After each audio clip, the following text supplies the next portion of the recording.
If we had any writing activities, I would freak out first and then do a horrible job. Which is fun because now I'm like, oh my god, I want to be a poet. And it just, if I told like 12-year-old me, he'll be like, nah, you're not doing it. My name is Juan Lli. I'm kind of like a poet for hire. Essentially, I get lines or ideas or just words from people and I write poetry. It feels like you're creating something that you can touch, which you could say the same about writing with paper and pencil or pen. Like not directly being what makes the writing and still getting something immediately after.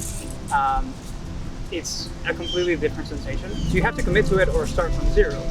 So sometimes I start writing something, I miss the first key of the word, and then I have to like either scrap it over or just pick a word that starts with that letter that I misquit. Yeah.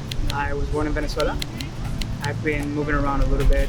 2007 I moved to Spain. In Spain, things were not going great, economically speaking. My parents happened to win the green card lottery, and I came with them. So I'm staying here for now until I finish my school.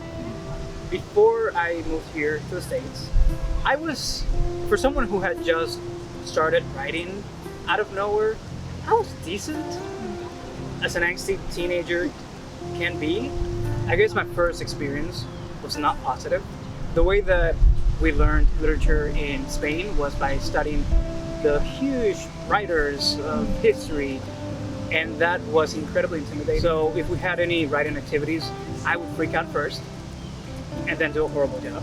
That's the whole process that I used to have. When I was 16, however, my best friend told me after I ranted for 5 minutes about how tired I was of everything. He just told me, just write, get on document Word and just start writing. And that's how it kind of started. I just ranted. Writing as an idea, as a concept, was completely alien to me and just awful. At the end of the day, like, I don't consider myself, like, I'm not an exceptional writer. Like, I'm okay.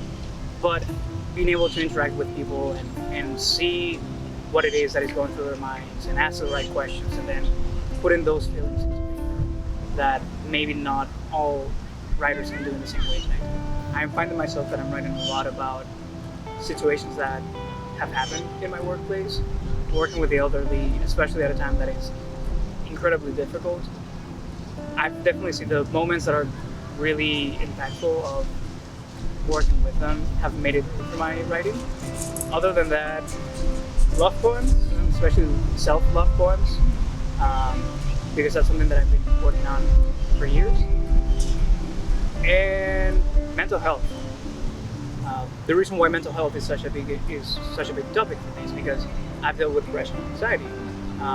And I remember when I was a teenager, a really good group of friends of mine from Spain, they organized an intervention for me, and they helped me get help.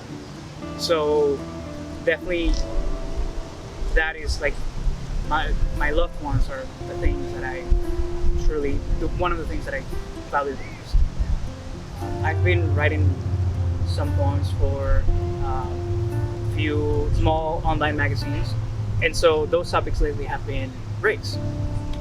I might be Hispanic, but I'm way too Hispanic. So the topic of race is something that I've always wrestled with because I know my privilege as a white Hispanic that I've not only taken advantage of here, but also back in Venezuela and back in Spain. So I just, it depends a lot. Like, so when dealing with that topic, it was a lot of stress and anxiety. When it comes to love poems, it's also a little bit of stress and anxiety. But when I'm writing poems for all other people about topics that they are really excited about, it's just, it feels incredibly fulfilling.